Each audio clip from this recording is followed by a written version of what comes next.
दोस्तों, भारत की आजादी से लेकर आज तक कितने सारे प्रधानमंत्री बने हैं। इनमें से कई चेहरे ऐसे भी थे जो बहुत ही ज्यादा चर्चा में रहे थे। आज हम आपको 1947 से लेकर 2022 तक जितने भी प्रधानमंत्री रहे हैं उनके बारे में आपको विस्तार से बताने वाले हैं।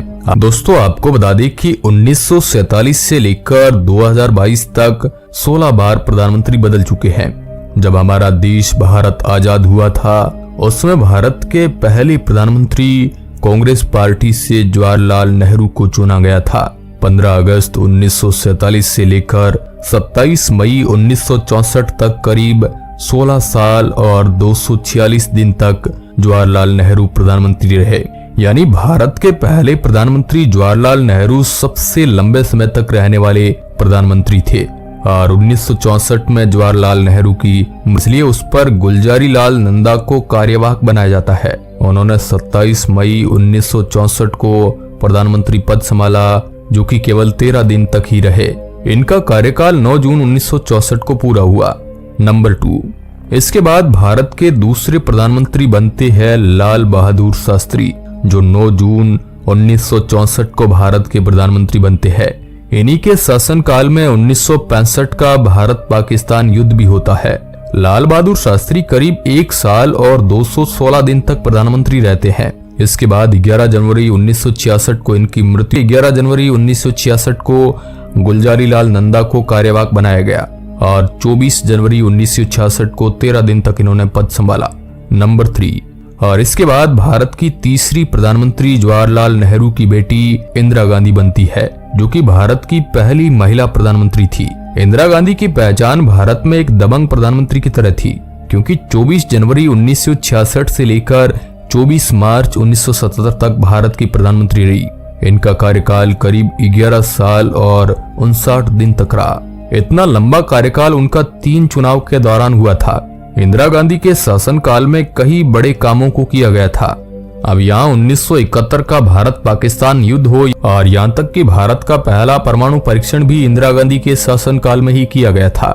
लेकिन जिन कारणों से इंदिरा गांधी को आलोचना का सामना करना पड़ा था वो थी 1975 की इमरजेंसी, जिससे लोग इतने दुखी हो गए कि 1977 के चुनाव में इंदिरा गांधी बुरी तरह हार गई और पहली बार दूसरी गैर कांग्रेसी पार्टी में सत्ता में आई, और वह थी जनता पार्टी। यह वह पहली बार समय था जब कोई गैर कांग्रेसी प्रधानमंत्री बना। नंबर 4, भारत के चौथे प्रधानमंत्री बनते हैं मोरारजी देसाई।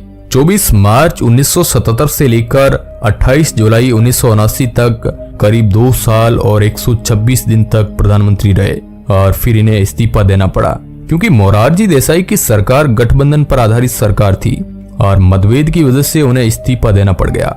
नंबर 5, और फिर 5वें प्रधानमंत्री बनते हैं चरण सिंह, जो कांग्रेस पार्टी से तो नहीं थे लेकिन कांग्रेस पार्टी के बहुमत से बने थे, जिनका कार्यकाल 28 जुलाई 1979 से 14 जनवरी 1980 तक रहा। यानी करीब 170 दिन तक भारत के प्रधानमंत्री रहे, लेकिन कांग्रेस ने सपोर्ट वापस लेने से इनकी भी सरकार गिर गई। नंबर 6, फिर चुनाव होते हैं और 1980 में कांग्रेस पार्टी पूर्ण बहुमत के साथ सरकार बनाती है और इंदिरा गांधी को फिर से प्रधानमंत्री बनाया जाता है।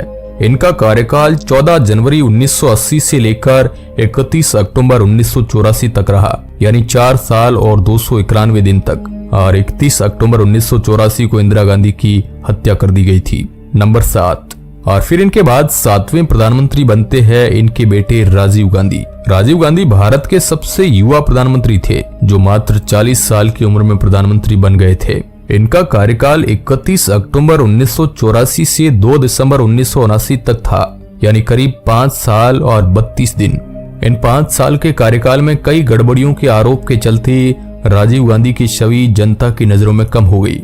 उस समय राजीव गांधी सरकार की कैबिनेट में मंत्री रहे वीपी सिंह, जो कि राजीव गांधी के आलोचक बन गए, इसलिए उनसे मंत्रालय ले लिया गया था। तो वो यहाँ पर वीपी सिंह कांग्रेस से इस्तीफा दे देते हैं और फिर उन्होंने बाकी विरोधी नेताओं के साथ मिलकर जनता दल बनाया।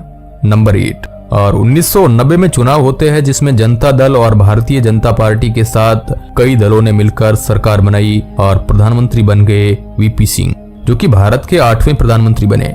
इनका कार्यकाल 2 दिसंबर 1990 से 10 नवंबर 1990 तक चला, यानी करीब 343 दिन तक ही प्रधानमंत्री रहे। वीपी सिंह द्वारा बनाई गई सरकार में भी ज्यादा एकता नहीं थी और अंदरूनी कलह ज्यादा थी।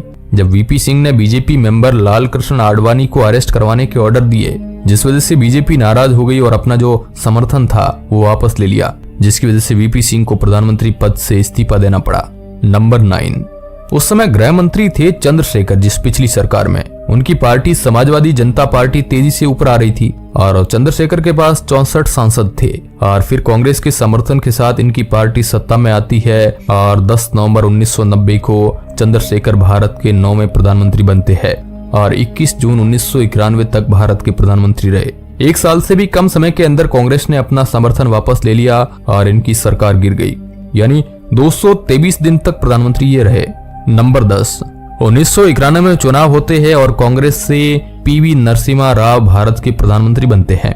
ये भारत के 10वें प्रधानमंत्री थे, जो कि 21 जून 1991 से 16 मई 1996 तक करीब 4 साल और 330 दिन तक प्रधानमंत्री रहते हैं। जो पहले ऐसे प्रधानमंत्री थे जो साउथ इंडिया के रहने वाले थे। ये प्रधानमंत्री बने तब भारत की इकोनॉमी की हालत खस्ताहाल थी। इकोनॉमी की हालत सही करने के लिए इसमें बड़े बदलाव की उस समय जरूरत थी और इस कार्यकाल में वीपी नरसिम्हा राव ने मनमोहन सिंह के साथ मिलकर कई बड़े डिसीजन लिए, जिससे इकोनॉमी में काफी सुधार हुआ।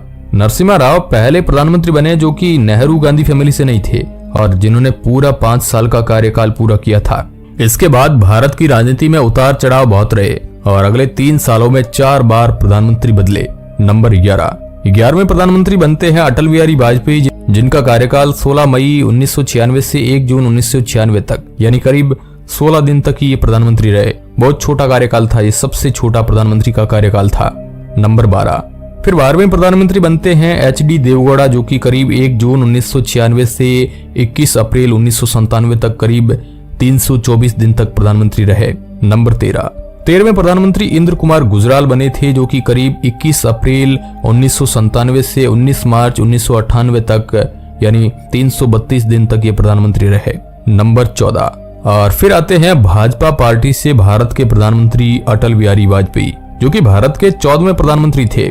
इनका कार्यकाल 19 मार्च 1998 से 22 मई 2004 तक रहा, यानी करीब 6 साल और 64 दिन तक भारत के प्रधानमंत्री पद पर ये रहे। उन्होंने अपने कार्यकाल में कई मुख्य कदम उठाए, जैसे कि इन्होंने पोखरण में 5 अंडरग्राउंड न्यूक्लियर वेपन टेस्ट करवाए, जिसकी वजह से अमेरिका जैसे ताकतवर देश भारत पर खुश नहीं और उनके भारत के खिलाफ हो गए। इन्होंने भारत पर कई इकोनॉमिक प्रतिबंध लगाने की भी कोशिश की, लेकिन उस समय भारत के साथ फ्रांस, रूस और कई ऐसी कंट्रियों का सपोर्ट था, जिसकी वजह से अमेरिका के इन प्रतिबंधों का ज्यादा फर्क नहीं पड़ा और उस समय अटल बिहारी वाजपेयी के इस फैसले की काफी प्रशंसा भी हुई। नंबर 15, और फिर 2004 में कांग्रेस पार्टी की सरकार आती है वापस और भारत के प्रधानमंत्री बनते हैं मनमोहन सिंह, जो कि 15वें प्रधानमंत्री थे।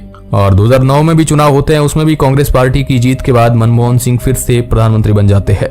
नंबर 16, फिर आता है समय 2014 का और कुछ ऐसा होता है जिसके बारे में किसी ने सोचा भी नहीं था। इस समय भाजपा पूर्ण बहुमत के साथ सरकार बनाती है और प्रधानमंत्री बनते हैं श्री श्री श्री नरेंद्र मोदी, जो एक तरह से देखा जाए तो भारत के 16 नंबर के प्रधानमंत्री है। और फिर आपको पता ही है कि 2019 के चुनाव होता है, उसमें भी नरेंद्र मोदी की जीत होती है। तो कुछ इस तरह भारतीय राजनीति में प्रधानमंत्री बदले। और कैसा लगा आज का हमारा ये 1947 से लेकर अब तक प्रधानमंत्री की लिस्ट का ये वीडियो के अंत तक बने रहने के लिए आपका बहुत बहुत धन्यवाद।